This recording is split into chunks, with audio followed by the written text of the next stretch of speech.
Olá, sejam todos bem-vindos à Casa dos Sim, é um prazer tê-los aqui conosco.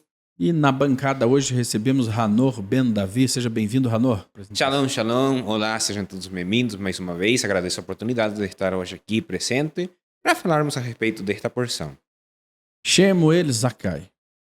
Shalom, Shimon, Hanor e a você que acompanha a transmissão da TV no Sim, para o comentário da Parashá da semana, Parashá que se encerra com a leitura pública desse Shabat, Toledot, as gerações que Isaac se permite dar continuidade do legado de Abraão. Muito interessante que o resumo dessa porção vai se dar ao casamento, principalmente ao nascimento dos filhos de Isaac, que leva 20 anos para chegar, ou seja, também enfrentou a esterilidade de Rívika e nasce gêmeos, né?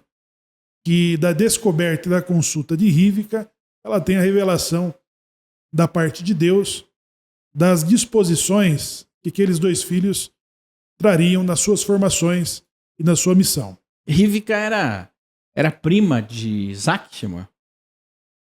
Prima, né? Prima de Isaac, porque ela era filha do sogro de Jacó, irmão de Abraão, Labão. Labão, irmão de Rívika, né, que vai ser o sogro, tornará o sogro de Jacob, né? Da parentela. Então ela era sobrinha de Abraão e prima de Isaac.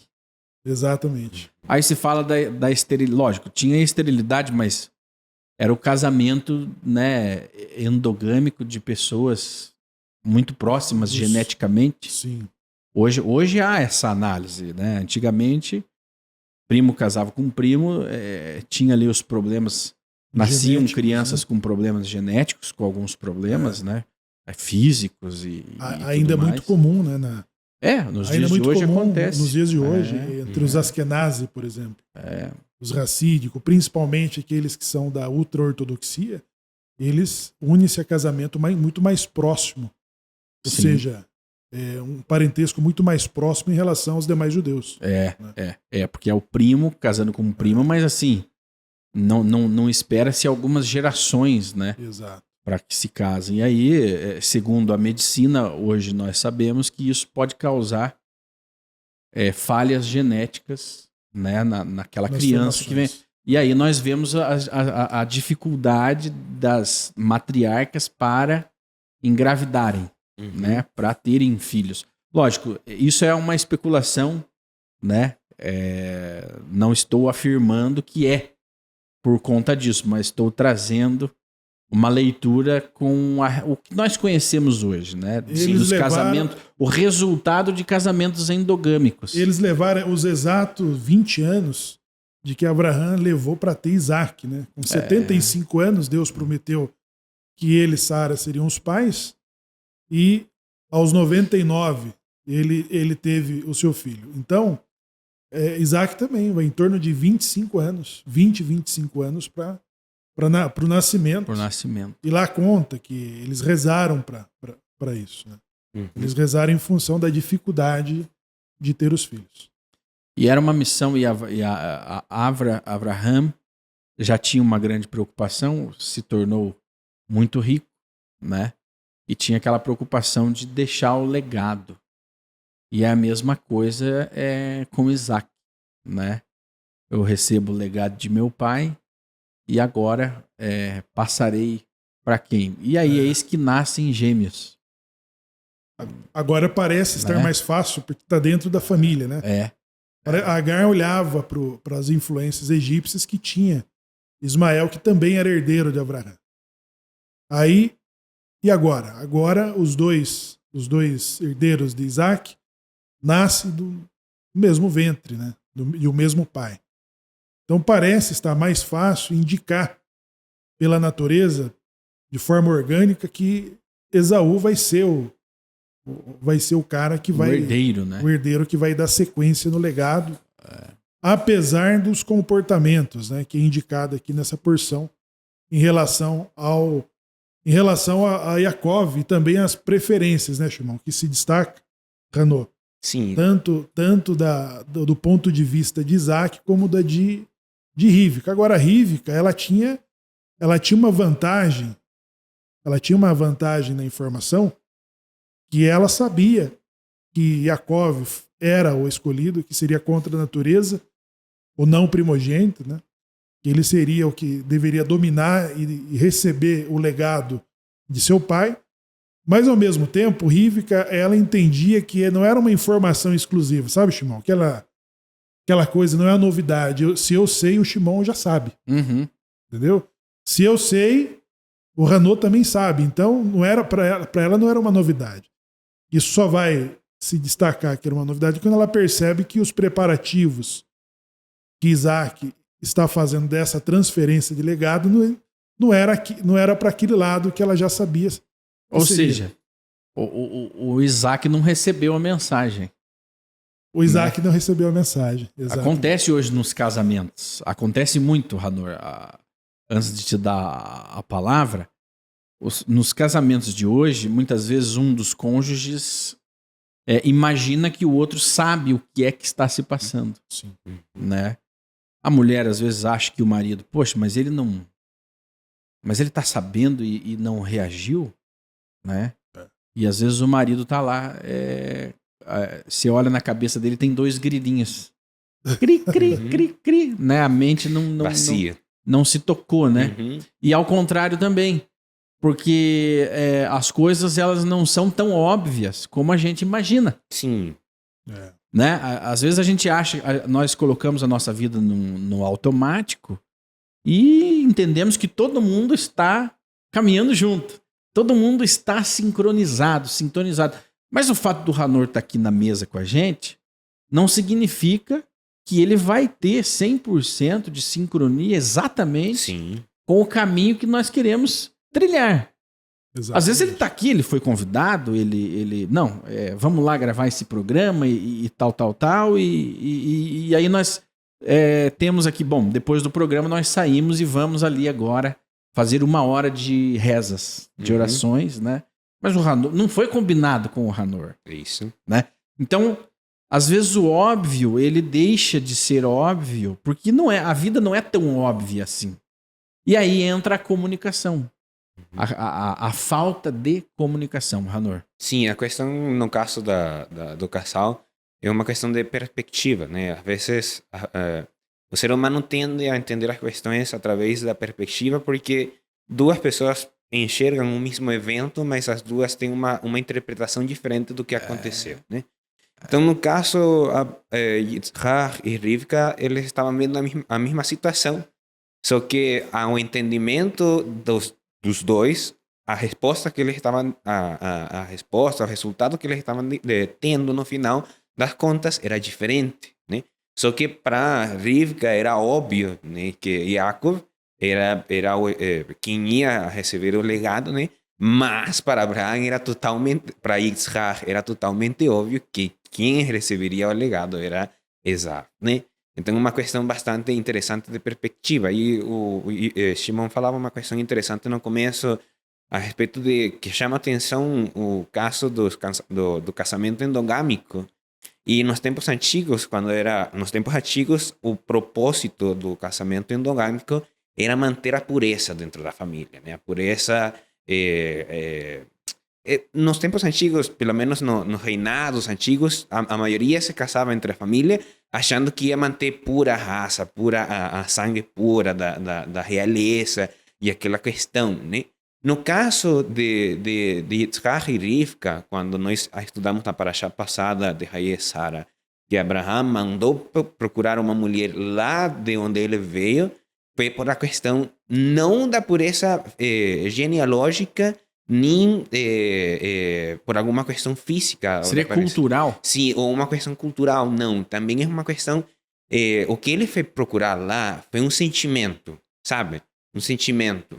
Como cada região dentro do Brasil e do mundo inteiro tem umas características culturais, né? Tem pessoas que... tem estados, tem regiões que são muito acolhedoras, tem outros estados que já não são muito acolhedores, pelo menos no caso. Muita gente fala que aqui, o pessoal da América do Sul, somos muito engraçados. Tendemos a procurar sempre uma piada, alguma questão. Agora, se você vai para a Europa, países como a Alemanha, eles já tendem a ser um pouco mais fechados, menos brincadeiras, menos risadas, né? Isso não significa que eles não deem risadas e não contem piadas, mas a característica principal da pessoa não é esse o destaque, né? E no caso de Abraham mandando procurar Rivka lá em Padam Aram, era isso, que ele encontrasse uma pessoa que tivesse esse coração disposto como ele. Uma coisa interessante que foi quando Eliezer pediu para o sagrado dar um sinal para ele de que Rivka era a mulher escolhida para levar para o seu senhor Yitzhak, né?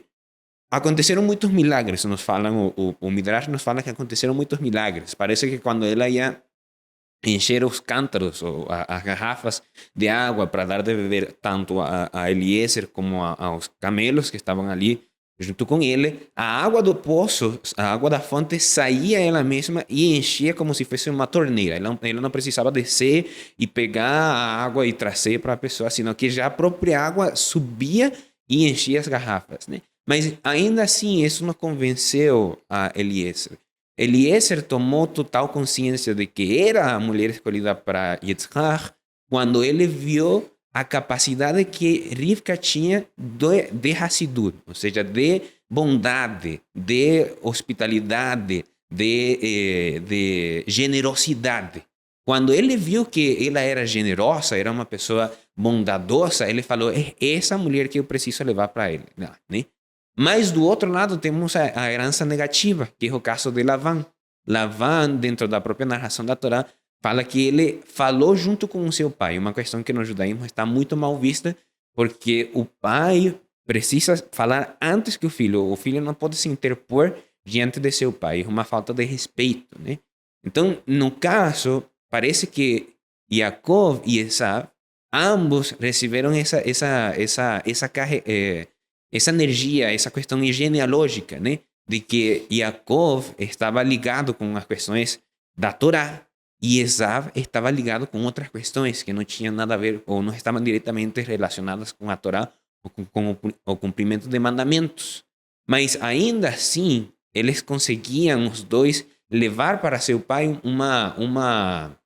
um sentimento de carinho, né? O caso de Yaakov sempre se fala de Yitzhak, se fala que Esav, quando levava os pratos de comida para ele se deleitava muito, ele gostava muito de que seu filho trouxesse esses pratos de comida, porque ele também começava a debater com ele também começava a falar com ele, e Esav parece que utilizava questões que ele escutava de longe na yeshiva de Shem, para falar, não, eu estava estudando esta semana, estava estudando a respeito das ofrendas do sal, qual que é a porção correta para fazer a oferenda do sal, não? Então, Yitzhak, quando escutava estas questões, o sentimento dele era de aceitação, sabe? Puxa, meu filho está se esforçando para estudar e ainda também ele está conseguindo fazer a outra sua parte Ranu, até antes de você entrar nessa distinção do papel de Esav com Yaakov, eu gostaria também de tecer um comentário. A questão hereditária da exigência de Abraham de que o casamento fosse do seu parentela e não de Canaã. Porque Eliezer também tinha uma filha da qual ele pretendia de que ela fosse candidata a se tornar esposa de Isaac. Só que Eliezer é um descendente de Canaã. Né? Então, ao jurar a Isaac sobre essa busca, ele já entendeu que a sua filha saía fora do pleito de ser a esposa desse justo. O justo é o legado que ele tinha, né? Agora, Canaã, ele traz sobre si a maldição de servir a seus irmãos. Então, por isso que a família de Abraão, ela não poderia se unir a alguém que já tivesse um destino e um decreto negativo que poderia comprometer o legado, porque a diferença de Abraão em relação aos outros justos é que ele prolongou além de si, através dos seus filhos, o legado de uma conexão com Deus, da Torá, de um aperfeiçoamento do homem gradativo, né? Isso não foi percebido nem em Enoque, nem em Metushalá, nem no próprio Noah, porque essa conexão era estabelecida e terminava neles, né? Agora, se casar com alguém que não é dos hebreus, de Ever, né, da linha, é a certeza de que o negócio não poderá ir para frente, né? É a assimilação. É energia, Shimon. É energia que pode ter. A pessoa pode ser boa. Eu penso que até dentro da comunidade você pode ter pessoas de cujo decreto dela, o ticum dela, seja uma coisa muito difícil. As famílias perderam esse pensamento estratégico. Porque, veja, quando se trata de um casamento, né, da transferência de um legado, há de se ter estratégia. O pai, o patriarca, ele tem que, inclusive, pensar para qual filho ele vai deixar o comando das empresas. Exato. Então, tem aquele filho que é o vida louca, ele só aproveita, ele não ajuda a construir, né? Ele só gasta o dinheiro, já está na 10ª faculdade, não termina nada que começa. O pai vai deixar o legado da família nas mãos desse filho? Inclusive tem alguns seriados aí que... Tem um seriado, não sei se na HBO, mas é de uma família que o pai já mais ou menos sabe que vai morrer e começa a guerra para ver qual dos irmãos é que vai comandar, que vai ser o presidente daquela grande corporação, né? Então, o casamento, a associação familiar, as associações, né, precisam de estratégia. Avraham, além de toda a espiritualidade, de toda a conexão com o sagrado, Avraham tinha uma estratégia de um patriarca para garantir que a promessa que lhe foi feita fosse cumprida, né? Uma coisa é eu saber que de mim virão muitas nações e eu não me preocupar em ter um filho. Exatamente. Né? Eu só recebo a informação e tanto faz como tanto fez. Já é problema de Deus, né? Não, isso é um problema de quem me prometeu. Não. Abraham tinha uma estratégia para que isso acontecesse. Porque nós somos co-criadores. Em tudo o que é estabelecido nesse mundo terreno, nós somos co-criadores, nós somos partes desse desenvolvimento. Então, Abraham, como um co-criador, ele fez uma escolha estratégica justamente para que ele garantisse a passagem do seu legado para pessoas qualificadas, para pessoas que ele conseguia sondar culturalmente, religiosamente, espiritualmente, né? Profissionalmente, por aí vai. Aquela mulher, o caráter dela, a cultura dela, né? A sua personalidade vai agregar na vida do meu filho? Embora hoje os pais não possam mais ter essa escolha, deveriam, né, fazer essa análise. Há a figura de um casamenteiro dentro. Quando existe, né? Quando existe mesmo negócios na família, dinastia, política, relações, né? É garantido esse negócio, esse casamento. Eles garantem que vai funcionar. Ele tem que seguir uma linha, esses casamentos. Porque se pegarmos na história recente agora, da Europa, por exemplo, né, toda a paz da Europa ela era selada através de casamentos. Aliás, desde os tempos antigos. Sim. Tinha um reinado lá que queria conquistar outro, ou estariam entrando em guerra por algum motivo, então fazia-se um casamento para selar a paz. Então, a Inglaterra, a formação da Inglaterra, né, ela se deu através de casamentos e eles foram expandindo. Então, a família real inglesa tem parentesco com a família real alemã, da Escócia, Áustria e por aí vai. São todos, quase que todos parentes na Europa. Eu vi um casamento recente, isso em Campinas, de um árabe, que ele é um importante médico na região de Campinas, tem uma rede de clínicas, e que o casamento dele foi com uma japonesa de negociação das famílias, tanto da dele como da família dessa japonesa, que também ela vem de uma tradição muito importante nos negócios da família. Então, recente, um casamento de negócios feito entre um árabe e uma oriental, uma japonesa. Né? Então, feito o acordo entre as famílias. Hoje, nesse mundo ocidental em que nós vivemos, é inconcebível você ter uma estratégia quando fala-se de um casamento, né? E, enfim. Poxa, mas ela tem que casar por amor. Mas mesmo que esse amor destrua tudo o que foi construído, destrua a paz, destrua um império né? Mesmo a resposta do ocidental é mesmo assim, o amor deve prevalecer acima de todas as coisas, né? Então não há, né? Hoje em dia, com essa vida. Esse romantismo, né? Esse romantismo nível Disney, né? De Hollywood. Não há essa estratégia, não há a mínima estratégia, né?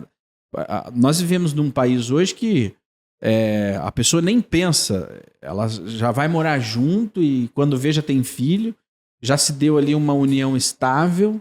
E pronto, aí o casal se descobre que um não era para o outro, né? Nós vemos casos diariamente aí de relações, mas no caso de Abraham não era só um casamento do filho, era o destino de todo um povo que viria, né? A partir dele, e seria grande, seria numeroso. Seriam os povos, né? Os povos, como prometido para Ismael, que ele seria dele viria povos, Sim. o próprio Ismael. E depois do casamento que Abraham teve com a sua outra esposa, depois de Ketura, teve filhos e filhas, né? Pode-se analisar de quais povos que vieram desse casamento. Mas o foco dele era em relação à nação sagrada, né? Como garantir isso? Que é o efeito do juramento, que é o casamento que está acontecendo nessa porção, né? E dos meios pelos quais Eliezer usou para entender o perfil, como o Ranot disse, o perfil de generosidade, né? Que está impregnado ali nas famílias, de comportamento, de cultura, das tradições. Ele percebeu e encontrou Rivka através do sinal que ele emitiu para Deus. Aquela a quem dera água, essa é a que o Senhor escolheu para o meu senhor Isaac. Pronto, está feito. E agora que nós vemos mais um momento de escolha, que era dos filhos, né? Desse casamento. Desse casamento estratégico. O casamento, no caso nos tempos antigos, né, que vocês estavam falando, o propósito do casamento era que o legado fosse mantido, né? Que era o que o Shimon estava falando. E nos tempos atuais, o contraste é o seguinte, né? Que desde o começo, desde que você é criança, já não existe esse conceito de legado, sabe? Nos tempos antigos não era só casamento, é só para colocar um exemplo, né? Não era só casamento que era um legado. Tipo, antes, o ofício do pai, ele entregava como um legado para seu filho, né? Então, se o pai era ourives, o filho aprendia a fazer o trabalho de ourives e ele ficava a sua vida inteira se aperfeiçoando nessa questão, né? Era o legado que seu pai deixava para ele, né? Tanto assim que no final era o mais capacitado dos filhos, né? Porque normalmente eram famílias que tinham mais de um filho, né? Era esse o que ficava com a oficina, com a casa, com onde for que o pai tinha feito todos os seus serviços, ele ficava com essa questão porque era que estava levando o legado para frente, né? Então, o casamento é um apoio para esse processo de legado. Tanto assim que a Parashá de Toledot, muita gente fala que Toledot, além de ser gerações, pode ser traduzido ao hebraico como tendas, né? E o conceito da tenda é que você precisa de uma estrutura que pelo menos tenha a capacidade de te proteger de qualquer coisa exterior, né? Que é o caso do que o que se fala de Abraão, dos descendentes de Abraão. Nós mantemos em essa tenda o legado e não permitimos que as questões exteriores afetem a nossa cultura, a nossa religiosidade, né? Que é o conceito do que nos estamos aproximando agora na festa de Hanukkah, a assimilação. A assimilação, que na atualidade a assimilação é um dos grandes temas que vem ao nosso mundo, né? A assimilação é o que causou que o pensamento do mundo ocidental, né, acabasse acreditando que o amor era a base do casamento e não o respeito, né? Não o bem-estar familiar, senão o amor, né? E o amor, ele tem uma qualidade interessante, que o amor é também como a felicidade. Ele é como uma moeda, que de um lado você tem cara e do outro lado tem a outra parte da moeda, né? Então, no caso da felicidade, eu sempre falo, a felicidade tem do outro lado a infelicidade. E o amor, às vezes, por trás, normalmente ele cria ódio, né? Ele cria raiva, ele cria alguns sentimentos negativos que podem ser controlados, mas o amor não deixa de ser inestável. Agora, o respeito, não. Não existe outra porção de respeito, sabe? Então, se você mantém o casamento na base do respeito, você consegue andar muito longe nesse processo, né? Porque a pessoa, além do carinho que ela possa sentir e professar para outra pessoa, se ela realmente tem respeito pela entidade do seu marido ou da sua mulher, eles vão conseguir ir longe, eles vão conseguir avançar, né? Então, é essa questão que deixa ali no final a questão do casamento. E a respeito da carga genealógica, né? Porque o Sakai falava a respeito, né, da carga genealógica que traziam os dois meninos, Yaakov e Yitzhak, e que de gerações passadas também temos o caso de Yitzhak e Ismael. Um saiu com as questões, ou seja, saiu kasher, e outro parece que não saiu kasher por completo, né? Mas essas questões podem mudar, porque o Senhor falava muito interessante a respeito da maldição de Canaã. Essas questões podem mudar ou isso nunca vai acabar. Essas cargas genealógicas que muitas vezes nós também carregamos com essas questões e não sabemos. Não sabemos que temos essas cargas genealógicas negativas ou positivas, né? Mas o que fazermos com isso? Podemos mudar essas cargas, podemos tirar esses maus decretos sobre as nossas cabeças, né?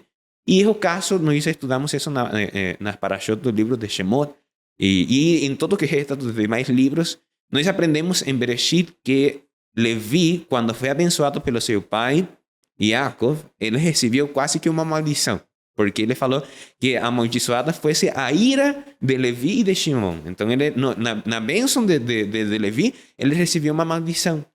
Depois, no final, na última parashá de todas as leituras anuais, né? No último livro da Torá de Devarim, quando Moshe abençoa as 12 tribos, ele recebe uma bênção, né? Ele recebe a bênção da Keuná, do sacerdócio, né?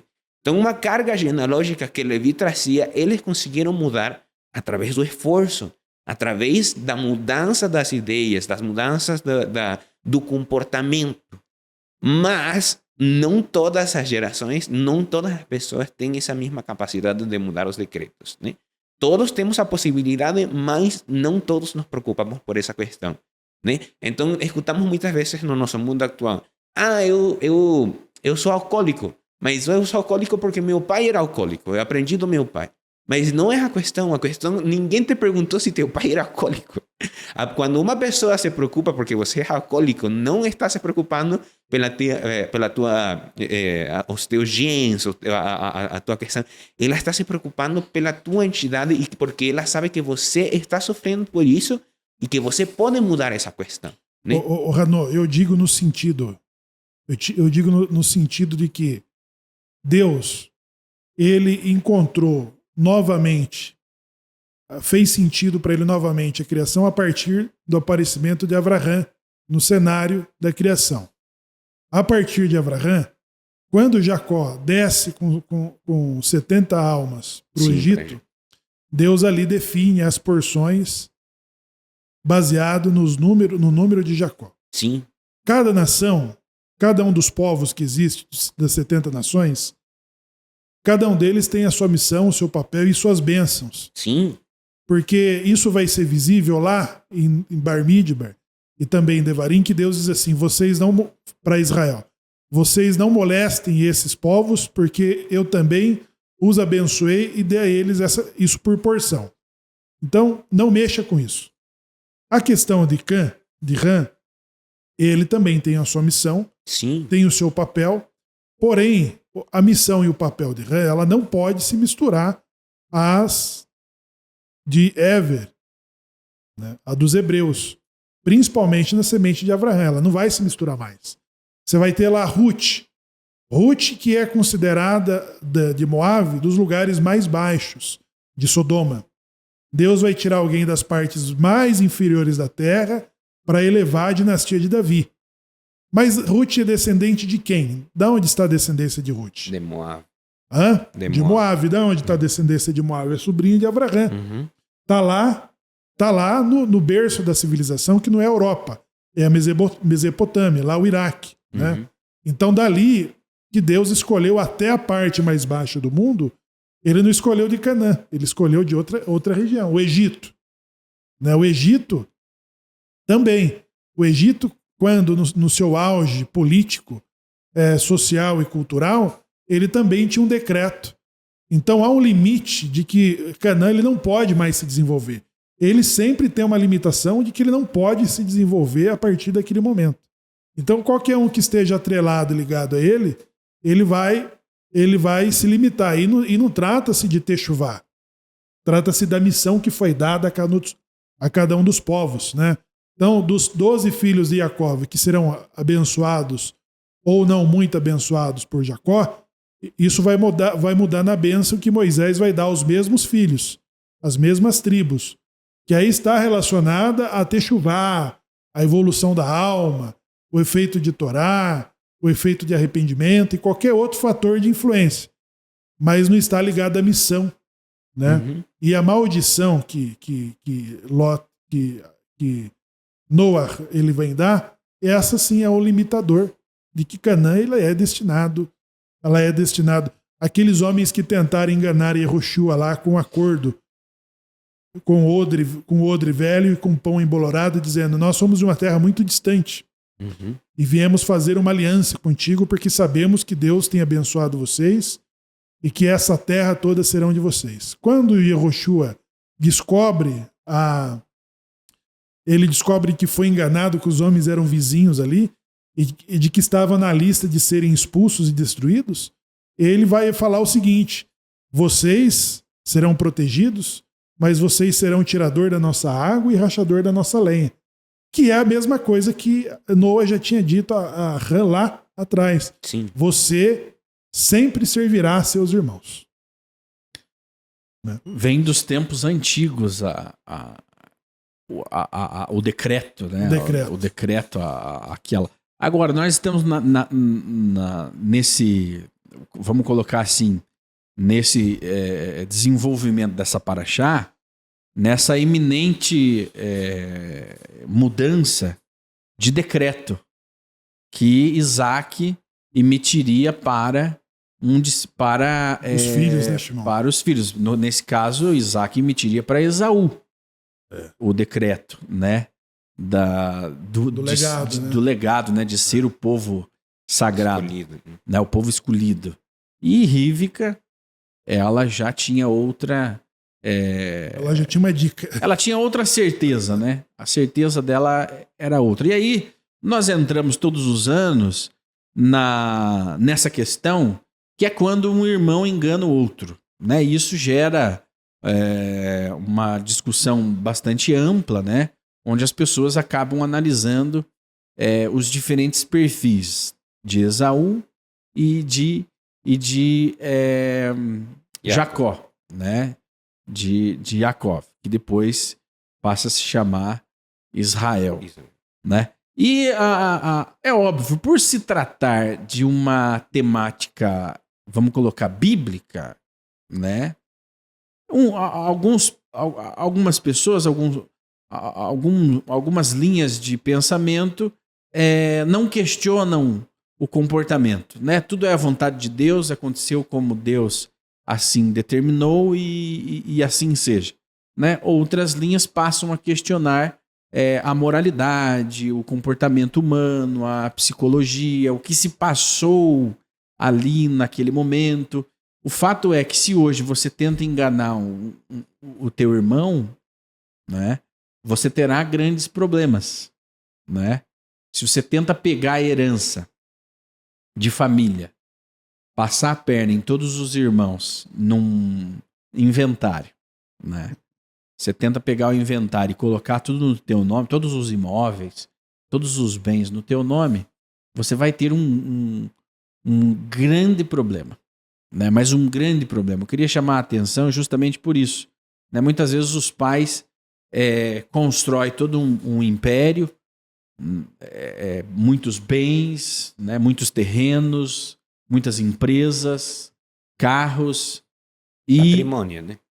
Constrói um patrimônio que é dele, de uma vida toda de trabalho, e num determinado momento da vida, a parte da família, principalmente os agregados, ou seja, as noras, os genros, cunhados e cunhadas, começam a esperar a morte como diz, a morte do velho.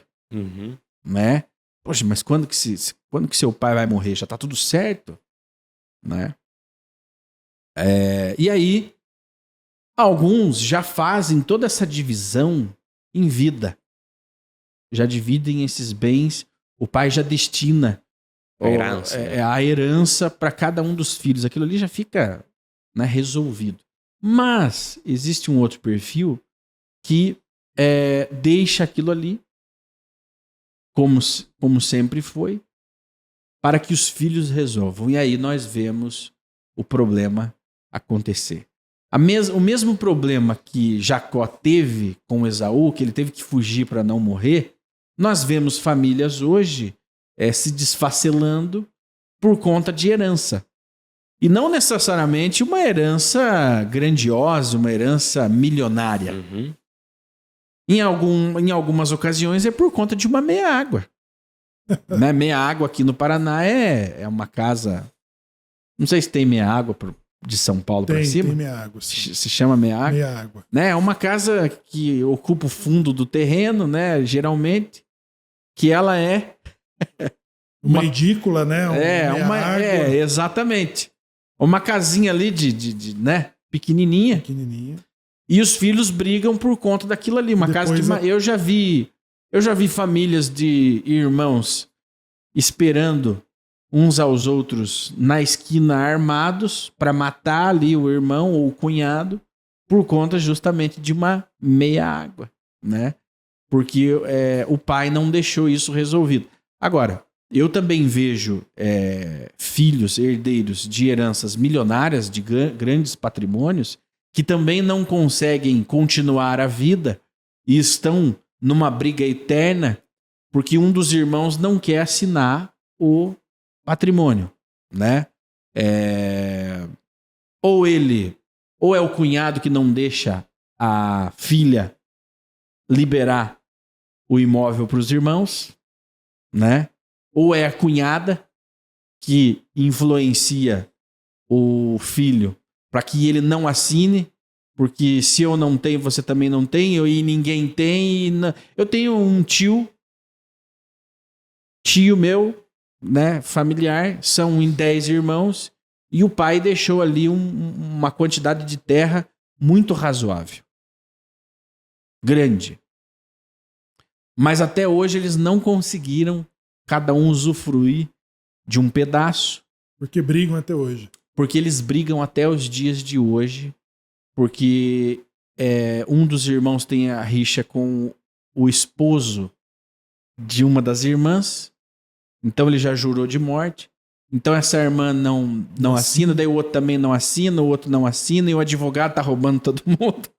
E já fazem mais de 10 anos que eles estão brigando por algo que, se houvesse uma inteligência emocional do pai lá atrás, ou agora, entre os irmãos, todos conseguiriam usufruir disso. Então, pensa no problema que Jacó viveu com Esaú, elevado a 10. Entendeu? Tá ali. Entre 10 irmãos, entre 6 irmãos. Sempre tem aquele irmão mais esperto que vai pegar o que ele puder para ele e passar a perna nos outros irmãos. Sempre teremos isso. Tem aquela família iludida que acha que o pai é muito rico. Entendeu? O nosso avô é muito rico, ele tem muitos terrenos, ele tem muitos imóveis. Aí vão olhar depois que ele falece, né? Vão olhar no cofre, vão olhar nas contas, não há mais nada. Só promissórias. Era só promissórias, ele achava que tinha, né? E aí depois descobrem que parte daquilo que sumiu hoje é de um dos irmãos. E por aí, então, são muitos problemas. A herança, esse legado, se não bem administrado em vida, dificilmente ele será bem administrado após a morte daquele que passa o legado, irmão. Então nós vemos muitas famílias hoje travadas em guerra por conta da falta de raciocínio, de estratégia, problemas estratégicos, problemas até óbvios, né? Por parte dos patriarcas. E Isaac estaria deixando para a pessoa errada. Ele estaria deixando a primogenitura para aquele que não daria conta de levar a nação sagrada em frente. Tanto que, Isaac tinha o seguinte raciocínio, né? Ele entendia que Esaú ele seria o caçador. Ele é o caçador. É o que ele gosta de Esaú porque ele come da sua caça. Então o que sai para caça, ele é o conquistador. É o que sai pela manhã e volta com a caça. Ele consegue resolver os problemas. Ele consegue brigar, né? Ele tem sangue na veia, como diz o ditado. E não há como ser dar sequência na formação de uma nação se você não tiver uma força política de um caçador para conseguir estabelecer suas fronteiras, né? Para conseguir garantir o seu sustento. E Jacó ele era aquele pacato que ficava nas tendas de Shem e Ever estudando. Era ele era o erudito de quem não se via muita ação. Então era uma lógica, Shimon, de que Isaac ele não estava exatamente errado, né? Uhum. Falou, tem tudo para dar certo. É esse cara aqui que vai ser que vai formar e constituir a nação sagrada, né?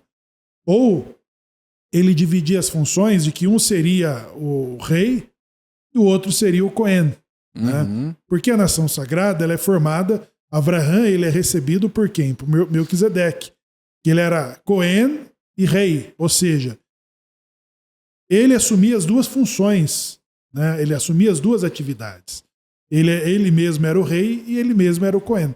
E Isaac fala, bom, então um vai ser o rei, o primogênito, e o outro vai ser o Cohen, o erudito, que vai ensinar e orientar a nação, né? Mas já estava comprometido essa ideia a partir do momento que ele também assume um relacionamento misto, né? E esse relacionamento misto, ele trouxe a cegueira de Isaac, porque o Talmud vai afirmar que eles eram insultados pela idolatria das suas noras.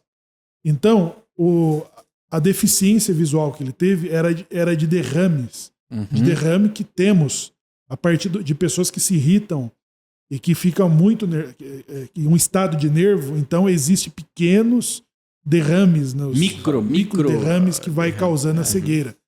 Então, a partir do momento em que ele contrai esses dois casamentos, a vida de Rivka e de Isaac vira um insulto e um tormento sem fim. E quando Rivka faz toda essa manobra, o próprio Isaac vai perceber de que ele não deve contrair casamento ali. Ele vai repetir, ele vai fazer a mesma exigência que Abraham fez para Eliezer. Então, quando ele tem certeza de que até a bênção já estava nas mãos de Jacó, ele vai falar, agora você vai e casa com alguém da parentela da tua mãe. Vai lá com Lavã. E Lavã, ele também dá uma indicação importante que vai aparecer na próxima porção, que é quando Jacó vai reclamar o fato de ter recebido Leia e não Raquel no acordo lá, de 7 anos, de dote, para ele contrair esse casamento. Então, quando ele diz assim, aqui, rapazinho, as mais novas não se casam antes que as mais velhas. Ou seja, lá na tua casa, você furou a ordem, furou a fila. Uhum.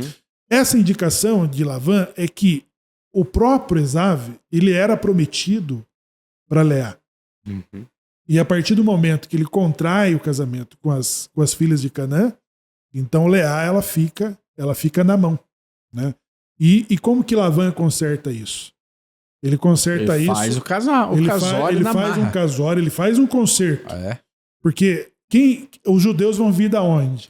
Porque depois. Os judeus vão vir da onde, Ranu? Depois foi estabelecido na lei que um irmão deveria ocupar o lugar do outro, né? Num casamento. Do Lógico, né? Num casamento, né? Um casamento. Obviamente, mas ali havia uma promessa. Uma promessa. Né? De que o meu filho primogênito vai casar com a sua filha primogênita. Então, esse era o raciocínio. Lavan não estava errado, ele estava certo. Porque Leá, ela estava prometida a Esav e Rachel estaria prometida a Jacó, que são os mais novos. Né? Tá tudo certo. E o casamento, e os judeus vêm exatamente virão dos filhos de Leá, que seriam os filhos de Esav. Uhum. Né? Por natureza, seriam os filhos de Esav. Os judeus seriam filhos de Esav. E toda a formação das mulheres e do legado que vai ser levado, ele vai seguir mais ou menos o raciocínio de Isaac, de que um vai ser o Cohen e o outro vai ser o Melech, que vai ser o rei, né, que vai se dividir essas duas funções nos filhos de Rachel e nos filhos de Leá. É uma coisa para analisar depois, mas isso nos mostra que Isaac ele tinha, o raciocínio dele fazia todo sentido, né, de que um teria a função política, né, de caçador, e o outro teria a função de Cohen, de religioso, de conexão. Né? E a formação sagrada da nação sagrada seria nessas duas pessoas. Só que houve uma quebra no caminho. E Malaquias, que é a Haftará desta porção, Shimon, ali também Deus indica que ele já havia rejeitado a Esav antes de nascer. Que é quando da censura que ele vai fazer com Jacó. Ou seja, Jacó vai estar enjoado do seu papel de Cohen, Jacó vai estar enjoado do seu papel de nação sagrada. Então, quando Deus lembra ele dizendo, ei, eu não aborreci a Esaú e amei a Jacó? No ventre. Né? Ainda antes de nascerem. No ventre. Então, essa censura é a partir do momento em que a nação sagrada ela passa a perder as referências e a vontade de continuar com a missão que ela recebeu. Ali o caráter, a essência já foi vista no ventre da mãe, né? Já. Então... A eleição foi feita ali, né? A eleição foi feita ali. Agora, como diz, a gente fala o universo, mas é o Todo-Poderoso, né? O universo se encarregaria do resto. Exato. Né? Mas aí é que entra o papel do ser humano. O ser humano, sabendo do que deve ser feito, ele vai agir. Né? Rívika, ela era uma mulher de ação. Né? Ela era uma mulher sangue quente. Então ela não esperou o milagre acontecer. Ela foi e resolveu, pelos próprios termos, como que tinha que ser. E ela nunca foi condenada. Ela nunca foi reprovada por Deus, né? E nem pelo marido. Ela não foi censurada, não. Ela tomou frente. Que caia sobre mim. E resolveu. Muitas vezes a mãe toma parte, né? E busca resolver a situação. Nesse caso, as mulheres foram decisivas. Porque Ismael ia influenciar Isaac e a Sara não permitiu. Falou, expulsa a escrava com seu filho. E agora, Esav, ele iria levar o judaísmo mais ou menos porque é o cristianismo hoje. Né?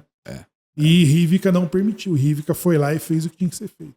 Agora, curiosamente, quem seriam hoje os descendentes, né? Ou aqueles que têm a essência de Esav? Mas existem povos que descendem de Esaú, né? Sim. Uhum. Ó, A começar pelos amalequitas, né? Os amalequitas, eles devem ser enfrentados pelos filhos de Beniamim. Porque diz que do encontro que vai ter lá na frente, depois de 21 anos, que Jacó volta a encontrar seu irmão furioso que o queria matar, ele vai levar lá os presentes, né? Os 7 grupos lá com presentes, e ele vai dividir as famílias deles também em agrupamentos das mulheres que ele tinha preferência. E quando eles têm um encontro com Esaú, Jacó ele vai se ajoelhar 7 vezes. Ele vai se dobrar, eles e todos os filhos, exceto Beniamim, que não tinha nascido ainda. Né? Então Beniamim foi o único dos filhos de Jacó que não se dobrou diante de Esaú. Né? Então, os amalequitas, que depois Deus vai amaldiçoar na saída do Egito, eles são enfrentados durante todas as guerras pelos descendentes de Beniamim, que foram os únicos que não se dobraram diante de Amaleque. Né? Tanto é que Mordecai, Esther, o próprio rei Saul, eles são os descendentes de Beniamim que têm o dever de enfrentamento contra Amaleque. Agora, as nações, é descrita ali, Gog e Magog, a interpretação rabínica, ela vai dar sobre os 35 filhos de Ismael e os 35 filhos que nascem de Esaú, né? Que formam os povos ali. As 70 nações. As 70 que vão formar... Que seria, então seria, hoje, nós teríamos ali as nações que descendem de Esaú e que descendem de Ismael, que seria o mundo árabe, né? O Ismael seria o tio de Esaú? Tio, né? Tio, né? É um tio Ou é um tio-avô? Um tio-avô. É um tio-avô. Então, os árabes... Aí Ismael, que era filho de uma egípcia, dá origem aos povos árabes, né? Por um lado, para a gente entender nos dias de hoje, e o outro daria origem... E os filhos de Esaú dariam origem a quais povos? Eles foram ao Ocidente, né? Ao Ocidente, tanto que a tradição rabínica afirma que Roma, ou os romanos, eles são descendentes de Esaú. Né? Então os romanos, eles são os descendentes de Esaú, e essa opinião, ela é determinada através das características dos povos, né? E da missão que eles têm. Então, por exemplo, o caçador lá, o Esav, ele é representado pelo Sol, pelo Meler, né? Que também o é Rahel, esposa de Jacó. E a lua, ela representa Ismael. Né? Tanto é que as bandeiras dos países do Ocidente e as bandeiras do mundo, do Oriente, né? E também de regiões da África, eles são formados, os seus calendários, as suas influências, tudo pela lua. Né? O calendário, as suas bandeiras, tudo é influenciado pela lua. Sim. E Esav é pelo sol. Olha as bandeiras do Ocidente, né? As táticas de guerra, tudo ela tem uma influência de Esav, como os romanos. Né? Sim. Os romanos. Agora, Israel ele é influenciado tanto pelo sol como pela lua. Né? O calendário hebraico, por exemplo, ele é lunar e solar. É um equilíbrio. É um equilíbrio. Então ele é influenciado tanto pelo sol como pela lua, que está na representação das 2 mulheres de Jacó. Uma mulher seria para Esav e a outra seria para Jacó. Então Jacó ele tem que assumir os traços de Esav para completar a questão do Meler. Os traços faltantes. É por isso que ele é o único patriarca dos patriarcas de quem Deus dá um novo nome, e depois Deus sempre trata ele das 2 formas. Deus trata tanto com Jacó como com Israel, como ele passa a ser chamado pelo próprio anjo de Esav. Passa a ter, como diz, uma nova personalidade. Uma nova personalidade, né? Que ele passa. E agora ele não é só um estudante erudito. ele também vai pro pau, ele vai pra guerra, ele vai pra caça. Não, e aí a partir dali, né, quando ele toma então essa primogenitura, provavelmente nas próximas Parashot ele assume essa energia. Ele assumiu essa energia agora de ir pro pau, né, de ir pra guerra, e ele já ia enfrentar o sogro. Sim. O treinamento dele, Ranor, o treinamento dessa... Bem definido, é isso mesmo. Dessa malandragem, porque ele era um erudito de Torá, ele era um estudante da lei, ele era aquele que ficava divagando nas teorias das coisas. Sim. Agora ele passa a assumir a personalidade do irmão também, né? Aprendendo com o seu próprio tio, seu sogro. Porque a mãe fez ele se vestir. Ó, coloque a roupa do teu irmão, que tem o cheiro dele. Então, quando Isaac ele passa a mão no pelo do carneiro que ela fez ele vestir, e o cheiro, então Isaac diz assim: o cheiro e o pelo é de Esav, mas a voz é de Jacó.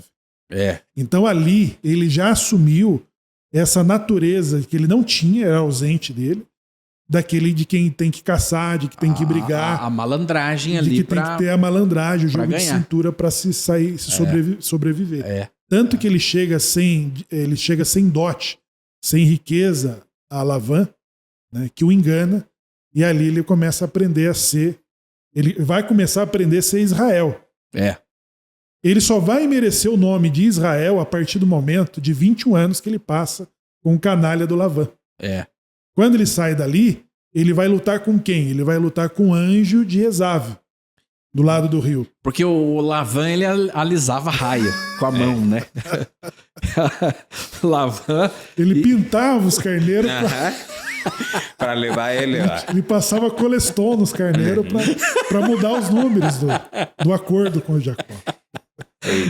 Veja que, Ranor, Jacó era um filhinho da mamãe também, né?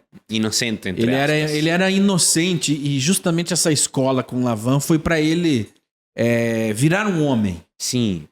A questão é uma questão interessante que eu queria destacar, voltando um pouco na narrativa, a questão do momento da venda da primogenitura, né, que o Shimon falava. É um ponto interessante porque é um ponto de inflexão onde vemos que mais do que um problema ou de uma questão errada a ter vendido a primogenitura, foi um teste.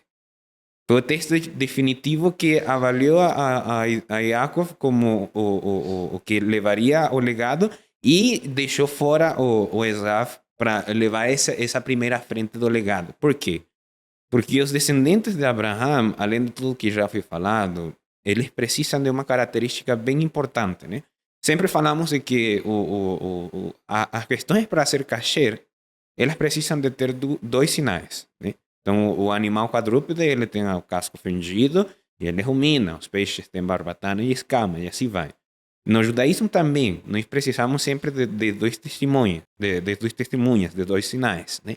Então, no caso dos descendentes de Abraão, um dos sinais que eles precisam ter para ser o representante desse legado é que ele tem autocontrole, né? Então, quando Jacó viu que seu irmão estava chegando e estava com fome, ele testou esse sentimento humano de supervivência, para sobreviver, que é matar a fome, né? E ele testou, será que ele vai validar mais o legado que as questões deste mundo físico? E foi ali que o Esav foi desaprovado, e agora Jacó será testado para ver se ele realmente no futuro ele também terá essa mesma capacidade de autocontrole. Ranor, então o irmão mais forte se mostrou extremamente fraco. Sim. Porque quando ele foi pressionado, ele abriu mão daquilo que seria o mais importante, Samuel. Mais importante. Ou seja, ele não tinha, na realidade, o espírito necessário para guiar o povo de Israel. Shimon, você comentou da série, eu não sei se é a mesma, Joia Bruta, né, da Netflix. Tem essa também. Mostra ali um clã de uma família racídica, né? Que mostra quem vai sentar na mesa do patriarca do Kiddush. E nos Hagim. Então ali indica quem dá sequência com os negócios da família. Né? Isso é bem representado nessa série, que aquele filho que abandonou, né, que foi ele se apostatou do judaísmo, sumiu, e de repente os outros são cotados para ver quem vai se assentar no lugar do patriarca lá. Né? E no final é o que tinha abandonado. E no final é ele que tem a aptidão, né, pelos negócios. A aptidão. Então, Ranor, voltando para o teu raciocínio, o Esaú se mostra mais fraco do que o próprio Jacó, porque o Jacó, com um prato de comida, conseguiu derrubar o guerreiro. Sim. O Ranor diz que esse momento aí, eles completaram 15 anos, eles voltavam do sepultamento de Avraham. Avraham morre com 175 anos. Isso, né? por isso que eles estavam fazendo. E então, quando eles completaram 15 anos, eles estavam voltando do sepultamento do seu avô, Avraham, e Esaú, até esse momento, que passa um pouco do seu bar mitzvah, ele era aquela pessoa, Shimon, radical. Ele tinha, de fato, a vontade de reconsertar o mundo. Ele era arrochado. Eu vou fazer com esse legado, vou fazer acontecer. Então, o Talmud ele explica isso, que ela a rigidez dele tirar o dízimo do sal, ele perguntar se a água é kasher, se o sal é kasher. Ele discutia com o pai dele, né, sobre questões assim de uma ultra-ortodoxia, entendeu? Sim. Então tudo indicava, o Isaac tinha essa visão. Pai, como que eu tiro o dízimo do sal? Ou seja, há uns elementos da terra que Deus não pede o dízimo, Sim. que é o sal. E exatamente desse elemento de quem Deus não exige o dízimo, ele está discutindo. Tem que tirar o dízimo do sal. E se a água é cachê? Quer dizer, é uma falsa erudição, né? Só que aí é aquela coisa, né? Você é muito rígido demais e casou com as moças da terra. Casou com as filhas da terra. Então essa impressão é que Isaac todo momento tinha. E a partir da morte de Avraham, ele se desilude com o mundo. Ele fala, isso aí, quer saber? Eu não vou dar conta. Então a partir do momento que ele vende a primogenitura no teste que o Ranor está falando aqui, é porque ele já... Sabe quando você vai consertar uma coisa e você só leva a pancada? Sim. E ele já estava a essa altura. Tem muitos perfis, Shmuel. Ele ia consertar um negócio, se arrebentava e era criticado. Shmuel, tem muitos perfis na comunidade, nessa comunidade mesmo, de pessoas que estão ali, ela tá ali corrigindo os outros, ela tá ali justamente perguntando sobre o dízimo do sal, se a água é cachê, ela tá vigiando, poxa, mas aquele lá não tá trabalhando no Shabat, mas e você não é judeu, cadê a tua Simihá, e não sei o quê, e dá um primeiro vento, quem é que vai? Ele. É o que come, é o que vai comer o guisado em troca da primogenitura. É o que vai comer.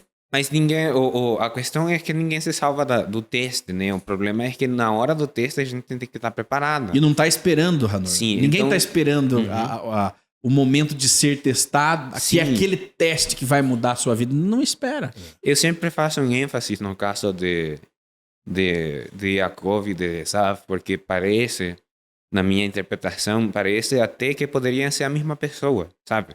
Poderiam ser a mesma pessoa. Yaakov e Esav, eles têm muitos parecidos. Um dos principais, que eu sempre falo porque no estudo no estudo da Torá, se fala que os nomes, eles carregam uma parte importante da entidade que representa a pessoa, né? E Esav e Yaakov são os únicos dentro da Torá que recebem 3 nomes. Yaakov, Israel e Yeshurun, e Esav, Edom e Seir.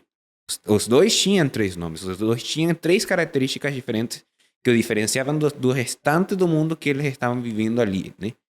Mas, voltando aqui, o teste que Yaakov fez para Esav, no final ele também teve que passar pelos testes, né? Já estudamos a respeito de Lavan, mas também em um terceiro momento ele teve que passar por outro teste que agora não estava na mão dele resolver, porque era entre irmãos. Era uma questão entre irmãos, mas não era o irmão dele que agora ele tinha que resolver, senão seus filhos. Que foi o caso de Yosef, né? Yosef teve a oportunidade de cumprir, de que se cumprisse o decreto de Esav, que um dos filhos de Jacob morressem por essa mesma questão da dinastia, por a mesma questão do legado, porque Joseph, ao igual que Jacob, se estava levantando diante de seus irmãos como o escolhido para receber toda a carga genética que estávamos falando no começo, todo o legado, todas essas questões, né? Então este homem estava se levantando por cima dos seus irmãos. E agora, qual que foi o teste, né? Então os irmãos foram testados para ver se eles iam ser melhor que Esaú ou não, né? E no momento da prova, eles demonstraram que estavam faltos. Talvez não fracassaram por completo, mas no momento parece que Israel, as 12 tribos, pelo menos para esse momento as 10, né? Excetuando Joseph e Benjamim, né? Se encontraram enfraquecidos nessa resposta que eles deram. Tanto assim que depois eles vão ter que retornar a fazer o mesmo teste. Só que com Benjamim, que o Senhor sempre fala, né? A respeito de Benjamim, quando agora Joseph tem a oportunidade de testá-los, a testar eles lá onde ele tinha domínio total, como o virrei de Egito, né? Então vamos decidir agora se realmente vocês mudaram, se são melhor que o nosso tio, se são capazes de resolver as questões como o nosso pai fez, né? Então demonstrar que realmente somos israelitas, né? Que temos a capacidade de lutar com Deus, não contra, sino com Ele, né? Então é uma questão interessante de vermos que todo esse processo precisa ser efetuado. Não pode pular os passos, sabe? Aqui na Torá e no judaísmo a gente não pode pular passos. Né? Pular etapas. Pular etapas. Esta geração atual, ela é experta nisso, em pular etapas. Eu quero passar só pela parte boa, vou tentar pular o máximo possível as questões ruins da vida. A forma com que a sociedade se organizou de facilitar a vida, né? Hoje, Ranor, antigamente nós crianças, eu não sei você, mas nós crianças, para ter um aparelho, por exemplo, hoje meu filho de 8 anos tem um telefone, né? Tem um aparelho de telefone, as crianças já têm computador, as crianças já têm videogame, ou seja, as crianças já têm muita coisa. Por um outro lado, elas têm muito a perder, né? Nós não tínhamos o que perder na nossa época, mas a facilidade realmente de termos e a tecnologia que nós criamos, ela possibilita isso, ela realmente faz o ser humano pular muitas etapas, e muitas dessas etapas eram etapas preparatórias para a vida adulta.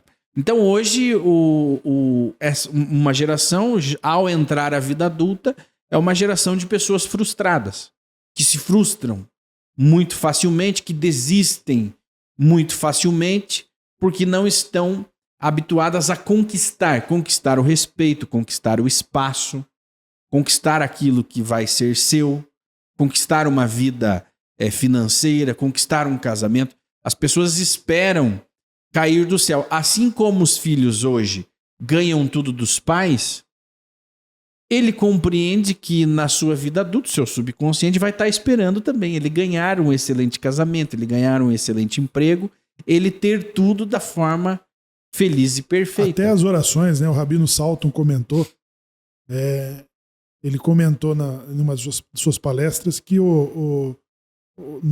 muitos de nós ainda temos pedimos para Deus como os nossos filhos pedem para nós. Uma forma muito dependente, né? Ou seja, de quem ainda não passou do bar mitzvah.